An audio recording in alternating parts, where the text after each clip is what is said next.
Squint है misalignment of the eyes, मतलब हमारी दोनों आंखें एग्जैक्टली अलाइन रहती है। अगर एक आंख इधर देख रही है तो दूसरी आंख भी उधर देखेगी, अगर एक आंख इधर देख रही है तो दूसरी आंख भी इधर देखेगी। बट स्क्विंट में ऐसा नहीं होता।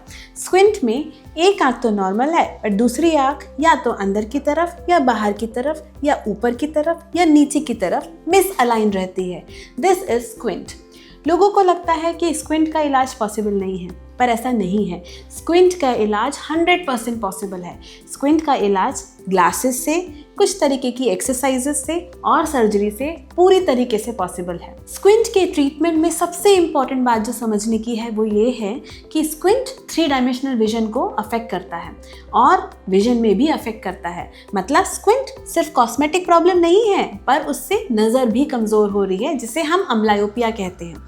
तो ज़रूरी है कि छोटे बच्चे का ट्रीटमेंट 7 या 8 साल तक की उम्र में 100% हो जाए, क्योंकि 7 से 8 साल तक की उम्र में विजन डेवलपमेंट, न्यूरोलॉजिकल डेवलपमेंट चलता रहता है।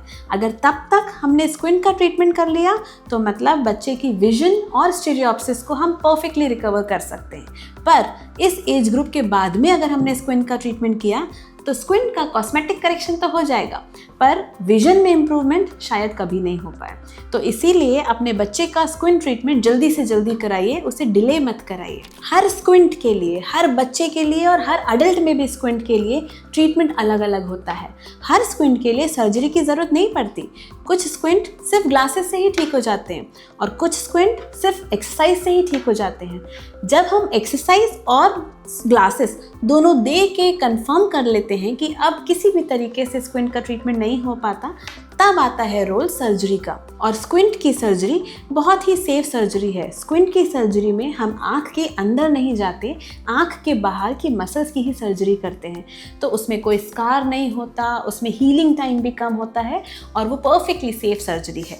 सो प्लीज़ स्क्विंट की सर्जरी या स्क्विंट के ट्रीटमेंट से डरिए मत और जल्दी से जल्दी अपना ट्रीटमेंट करवाइए।